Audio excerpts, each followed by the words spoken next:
Vamos dar início aos nossos estudos.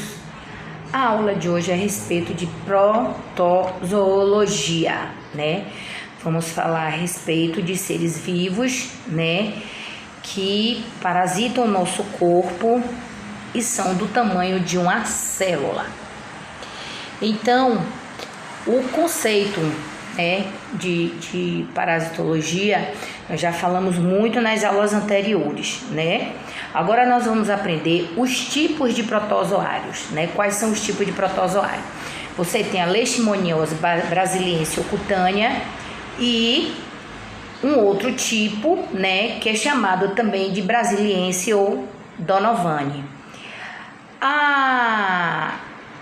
Esse tipo de leishmaniose, ele é transmitida sempre por um vetor. O vetor é aquilo que carrega, né? É aquilo que alberga dentro do teu ser o protozoário e injeta em outro ser vivo. Então, é sempre transmitida por um animal silvestre ou pelo cachorro, através da picada no mosquito, né? A transmissão, ela se faz pela picada do mosquito, que é o reservatório, né? E também é chamado de vetor. Possui no intestino a forma amastigota, ou seja, é aquela forma que ainda não dá infecção. Cresce no intestino e se transforma em promastigota, ou seja, numa fase madura, e é injetada pela saliva do mosquito no homem. O homem, considerado como hospedeiro, ele volta a se transformar em amastigota e penetra no endotélio, ou seja, uma camada tecidual do nosso organismo. Então, assim se faz a transmissão, né, o ciclo da leishmaniose. Então, vamos ver bem. Aí você tem dois animais silvestres, o rato e a raposa, o mosquito, né, flebótomo, ele vai sugar, que é também hematófago, se alimenta de sangue. O animal silvestre vai injetar no cão, e aí vem outro mosquito, suga o sangue do cão e injeta no homem. Ou pode ser direto do animal silvestre para o homem. O importante é a gente entender que existe os dois elementos, né? A promastigota e a mastigota, a forma madura e a forma inicial, né? Digamos assim, ovulatória primária do protozoário, ok? O diagnóstico ele é feito através da cultura da pele, né? E feito a sorologia. O tratamento se faz por antibiótico. O combate é o cão infectado. Quando você observa um cão com a lesão na orelha, ele está com a leishmaniose tegumentar. Quando você observa, né, que o cão está com o abdômen bastante distendido, ou o homem, né, em si, ele tem um aumento do fígado e do baço, ela é chamada de leishmaniose visceral ou calazar, né? O combate se faz com o extermínio do animal que está infectado, pode ser o cão ou o animal silvestre. É meio complicado porque a gente não avalia bem, não anda muito perto desses animais, mas o cão infectado ele tem que ser sacrificado. O quadro clínico pode se apresentar desde uma lesão cutânea no local, né, da picada, até feridas ulcerativas, como estão essas daí, muito bem sinalizada para vocês. Então vocês observam, né, que você encontra aí o nariz, à sua esquerda, logo abaixo, você encontra uma coisa que a gente chama de nariz de anta. O que é esse nariz de anta? Por que nariz de anta? Porque o nariz vai crescendo e fica característico como um nariz de anta. Aí você encontra lesões na boca, né? Olha quantas lesões na boca, na pele. Qual a diferença dessa lesão? É aquela lesão ulcerativa de bordas arredondadas, ok? Então pode aparecer gânglios no pescoço, e no cachorro você observa que existe feridas que, tipo assim, como a gente às vezes confunde esse quadro clínico com uma sarna, né? As pessoas falam assim, mas o cachorro tá de sarna. O cachorro não tá de sarna, o cachorro tá de leishmaniose, ok? Então é importante saber diferenciar essa situação. Por quê? Porque isso, às vezes as pessoas dizem assim, o menino tem alergia à picada do mosquito e faz aquela úlcera arredondada e ela não cicatriza. Você pode passar o que for, ela não cicatriza. Então, tem que se chamar atenção que existe a alergia por picada, forma mácula, que é a vermelhidão, a pápula, que é o caroço, posteriormente a pústula, que é o acúmulo de pus, e posteriormente a ferida. Aí sim, mas essa daí não. No momento da picada ela forma mácula, ela forma pápula e ela já lacera. Vocês observam que não tem eliminação de pus. O que você observa é uma contaminação externa e não a contaminação interna, ou seja, o próprio corpo tentando se livrar daquela infecção, aí vai criar a supuração, a purulação, né? Então, a leishmaniose, como eu falei para vocês, a Dona Vani, ela é chamada de calazar, ela é do tipo visceral, né? Esse parasito, ele vem do Mediterrâneo, né? E apresenta a mesma forma da contaminação da brasiliense, que é a tegumentar. O mosquito pica o animal silvestre, depois pica ele de novo e injeta o protozoário na forma maturada, própria para a infecção, né, no homem, ok?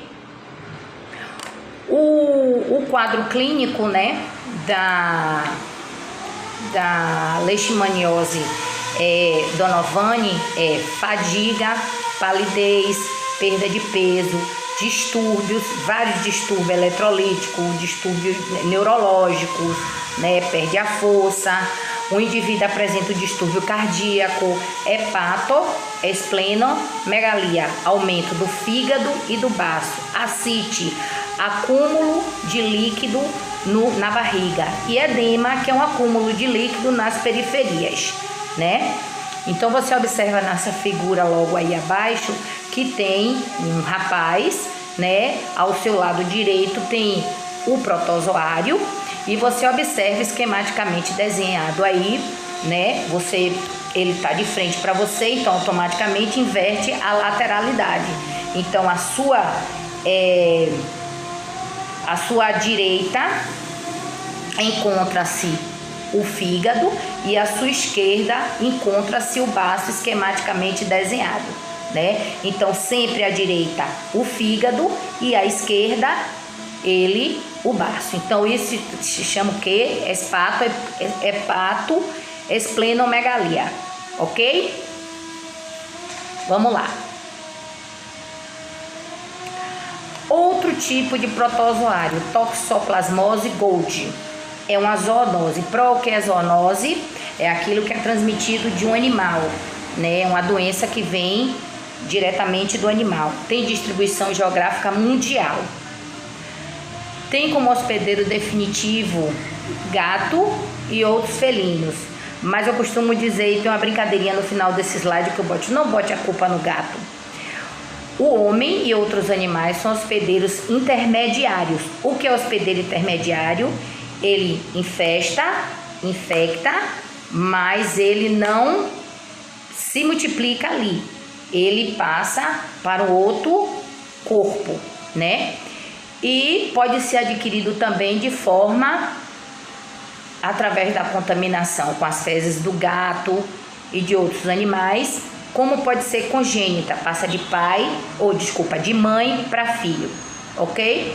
Então, você vai observar que o ciclo evolutivo dele dá assim, ó, o gato defeca, né, na terra, que a mosca pousa, pega os oocistos, joga, deposita nas leguminosas, nas verduras, e aí o homem come, né? Como você pode ter o ciclo evolutivo de quê? O gato defeca, né, com seu oocisto no chão, o porco, o passarinho, a galinha, os animais que se alimentam de capim, de um modo geral, ou, né, as aves também que comem areia do chão. E aí eles vão infestar a carne, né? Que vai ao ciclo de volta ser reabsorvida pelo gato, ok? Então, sempre você vai ter um animal, um felino, para estar contaminado com o oocisto da toxoplasmose e de antemão passar para o homem ou passar para outros animais. A infestação, ela se dá de forma cruzada, ok? Sempre através do material fecal do felino, ok? Que também pode ser o cachorro. Por isso que a gente observa que tem que ser feito o quê? Tem que ser feito sempre a vermifugação do seu animal doméstico, né? Ou daqueles animais que estão na rua, né? Que vivem próximo à sua residência. Então, o quadro clínico, ele se faz pelas pápulas tegumentares, já falei para vocês o que é pápula, mialgia dor muscular, dor articular, cefaleia com a dor de cabeça, aumento dos gânglios, ó, que a gente chama de íngua, ó, nessas regiões, hipertermia, né, que é aumento da temperatura corporal, lesões oculares, pode acontecer miocardite, tudo que é it é inflamação, então a inflamação do miocárdio, né, que miocárdio é considerado a membrana que reveste o coração, pneumonia, a membrana que reveste os pulmões, e meningite, a membrana que reveste o cérebro, ok? Então você observa aí que existe um quadro clínico esquematizado que eu boto assim, toxoplasmose. A culpa não é do gato, né? A forma mais comum de contrair a toxoplasmose é comendo a carne mal cozida ou vegetais mal lavados. Observaram? Porque no animal, naquele quadro anterior, o animal vai comer o capim e vai manifestar, vai desenvolver os seus oocitos na carne. Você faz aquele churrasquinho sangrando, quando você come, você adquire o oocisto, que vai desenvolver no seu corpo. Detalhe, é por isso que mulheres grávidas não podem estar comendo carne crua positivo, por causa da toxoplasmose, que ela pode ser tanto visceral, como ela pode ser, que ela pode ser, eu já estou trocando com leishmaniose, então ela vai afetar também o bebê, é isso que eu quis falar, ela vai afetar o bebê, que é chamada toxoplasmose congênita, ou seja, ela vai passar para o bebê pela via placentária. Então você observa aí que a toxoplasmose, ela também causa úlceras na córnea.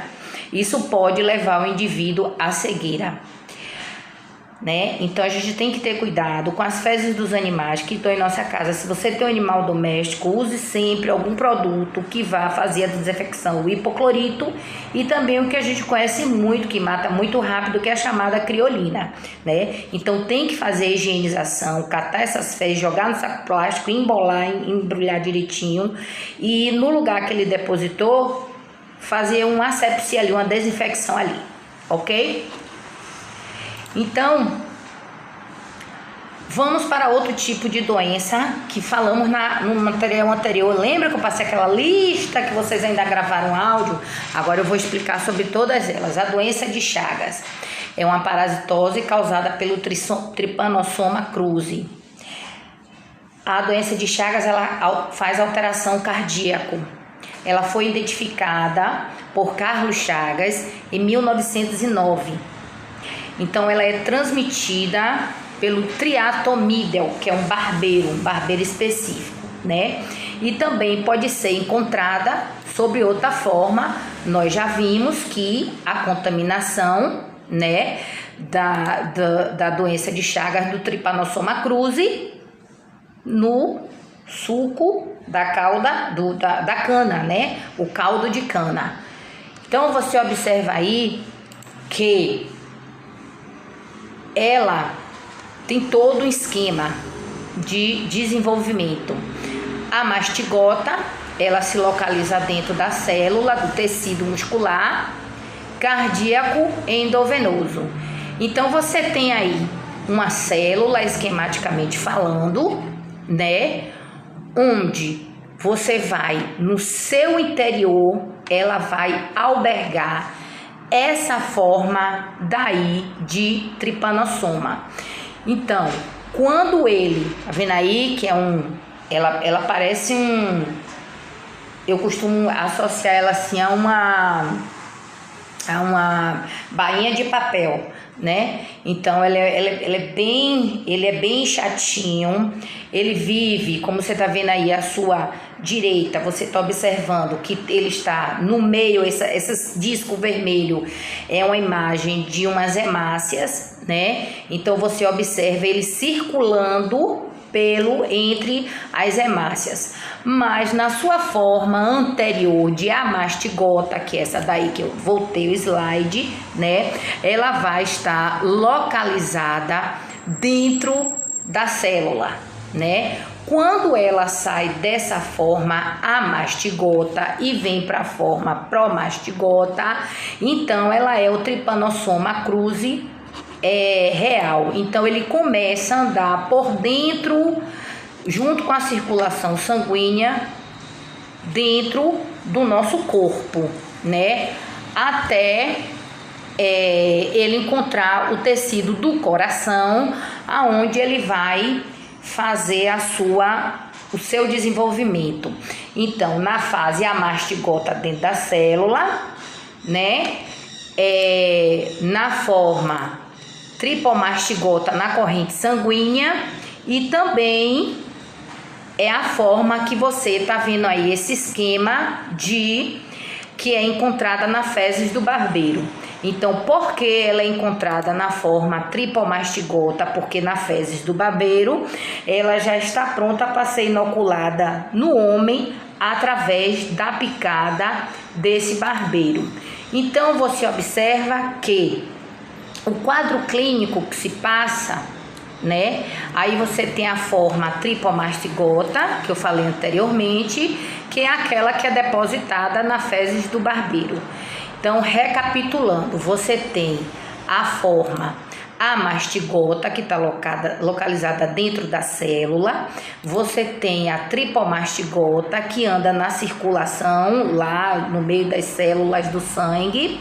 Essa tripomastigota você encontra também dentro das fezes do barbeiro, que é a forma infectante que está aí, né? Então você tem os dois elementos aí que estão bem esquematicamente mostrando para vocês, ok? Então esse é o ciclo evolutivo do trypanosoma cruzi, ok?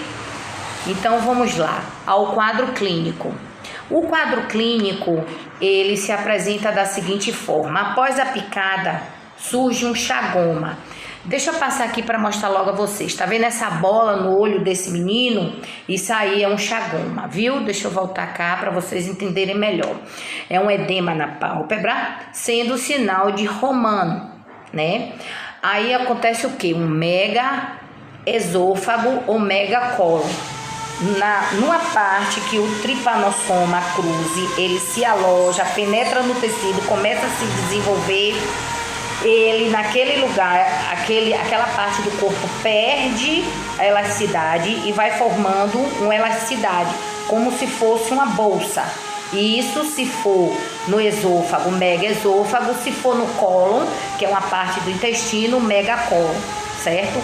Hepatoesplenomegalia, já expliquei que é aumento do fígado e do baço, muita cefaleia, que é a dor de cabeça, distúrbio neurológico como insônia, depressão, ansiedade, nervosismo, hipotensão, diminuição da pressão arterial e várias cardiopatias, que são doenças causadas no coração. Então você tem aí à sua esquerda, você tem um coração normal, um no meio aumentando de tamanho e um já à esquerda aumentado o tamanho, né? Então ele teve um aumento da sua área cardíaca, né? Então o que é que acontece? Esse coração, ele cresce tanto que ele começa a ter dificuldade de contração e relaxamento, né? E aí vai causar o quê? Uma fadiga cardíaca e o indivíduo vai morrer por insuficiência cardíaca. Aí você tem o tipo de barbeiro, os 3 tipos, né? Que são causadores da doença. Esses barbeiros, eles são específicos porque eles se alimentam de sangue, né? Que é um barbeiro chamado de triatomitidel. O nomezinho dele é meio engraçadinho, triatomitidel. E ele se alimenta de sangue. Mas como é que faz esse processo, Pro? Assim, você tá vendo a figura aí, eles geralmente, eles têm um hábito noturno e eles vão se alimentar de sangue à noite. Quando ele se alimenta,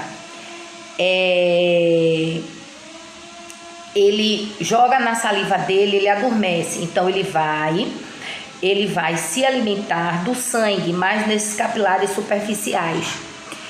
Quando ele termina, como uma forma de manter a anestesia e não haver extravasamento de sangue, ele defeca.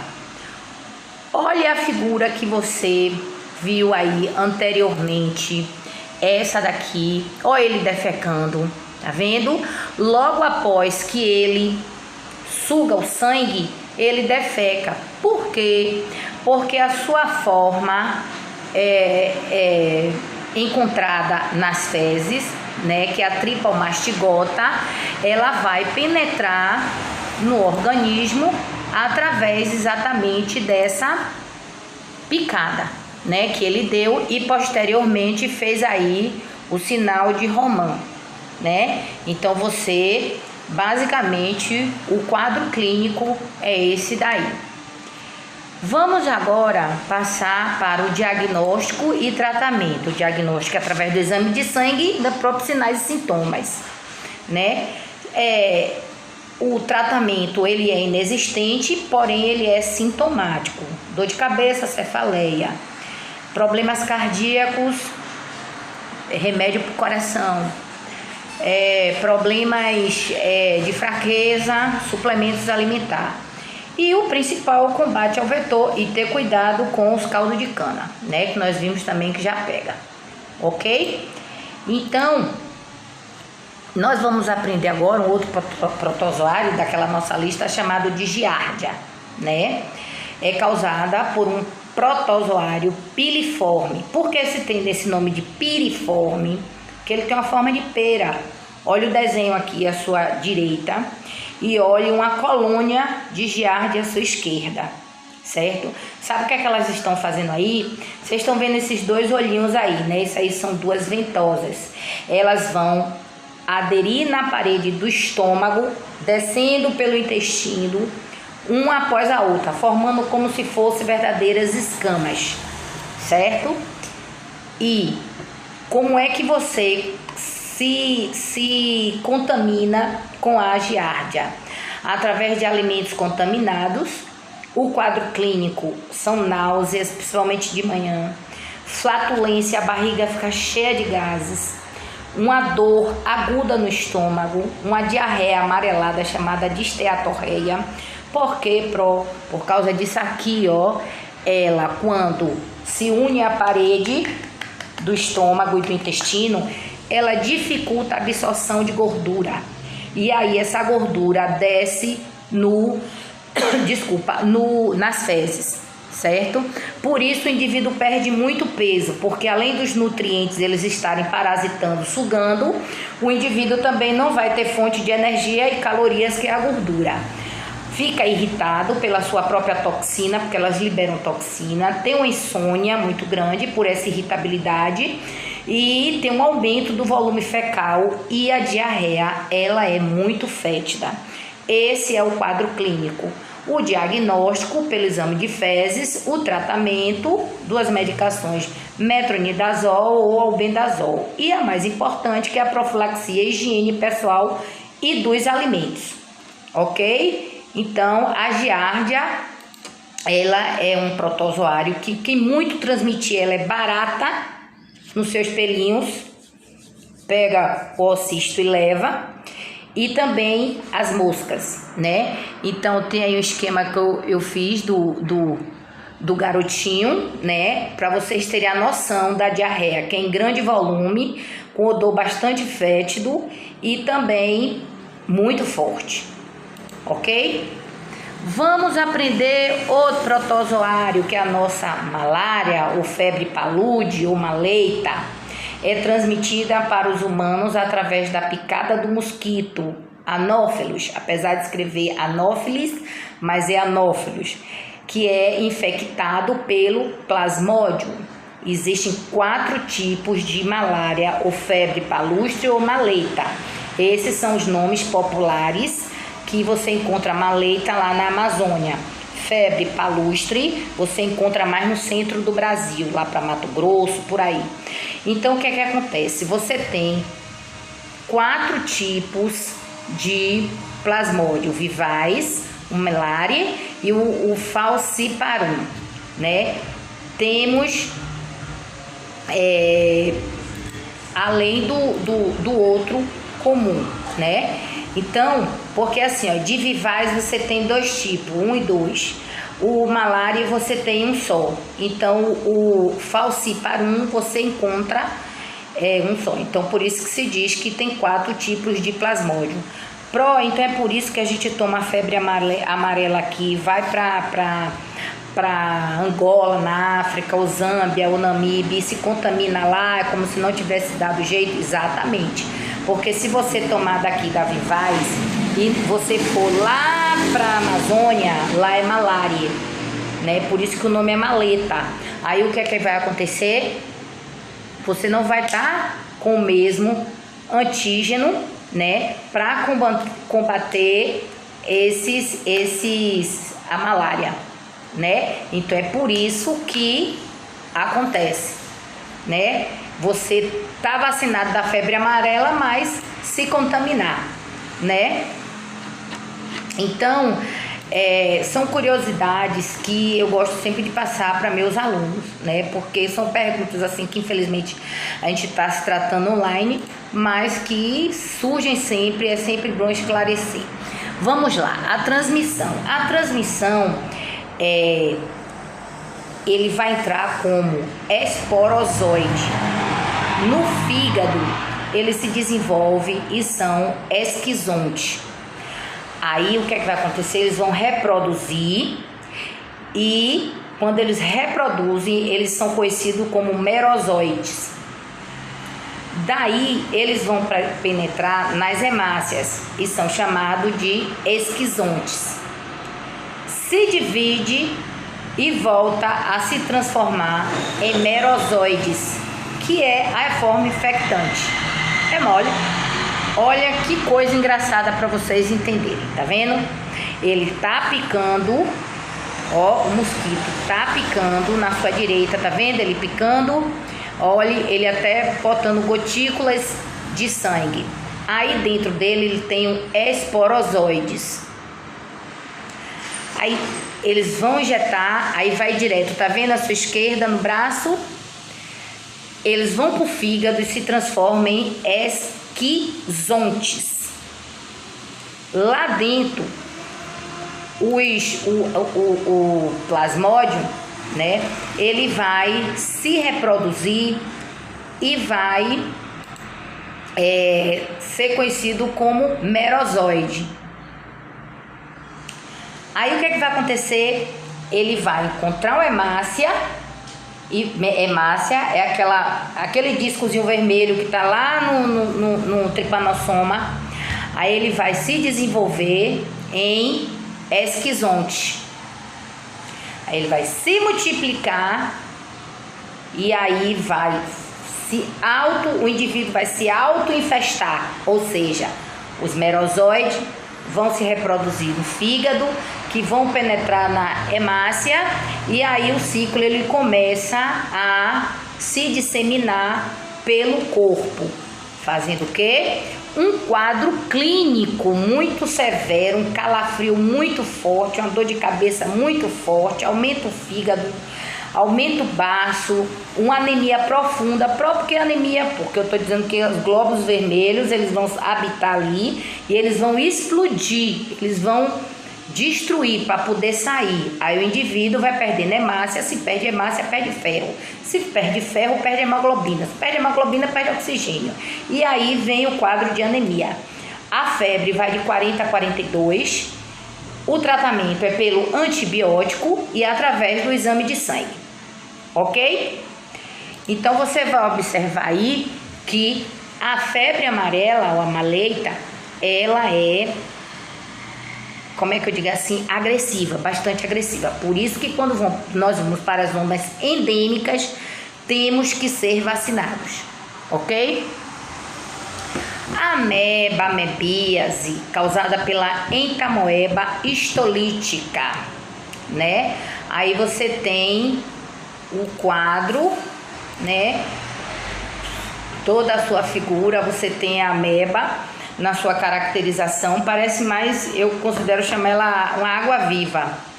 Aí você tem uma ameba que ela está migrando por debaixo entre a derme e a epiderme. E você tem a ameba aí disseminada no trato gastrointestinal. Essa figura que você tem, essa alçazinha parecendo um tubo. Você tem aí as amebas. Ela é depositada na água, no meio ambiente. Ou você bebe essa água contaminada, ou você come a leguminosa infestada, mal lavada. Por isso que tem que colocar as leguminosas na água com cloro, na água com água sanitária e deixar 15 minutos. Por quê? Porque você vai desintegrar pela acidez a ameba e você vai matar toda forma de oocisto ou cisto de protozoário. Por isso, porque o grande condutor disso é quem? O alimento contaminado e água contaminada, ok? Então você tem um quadro clínico de diarreia intermitente fétida, bastante fétida, uma dor abdominal muito forte, o que é intermitente, ela para e volta, para e volta, para e volta, para e volta, para e volta. Dor abdominal, perda de peso, alteração da temperatura corporal, aumenta um pouco por causa das toxinas, vômito, mal-estar, dor de cabeça e muitos gases que são chamados de flatulência. O diagnóstico pelo exame de fezes e o tratamento por amebicida e hábitos higiênicos. Cuidado com o tanque d'água, deve estar fechado, porque se o passarinho pousar numa água que esteja contaminado com ameba, pousar no seu tanque com aquelas patinhas que ele veio lá da beira do esgoto ou de qualquer outro lugar, ela vai liberar a ameba ali e ela, rapidinho ela vai se multiplicar. Os protozoários têm essa capacidade de uma multiplicação muito rápida, muito dinâmica, né? Então, é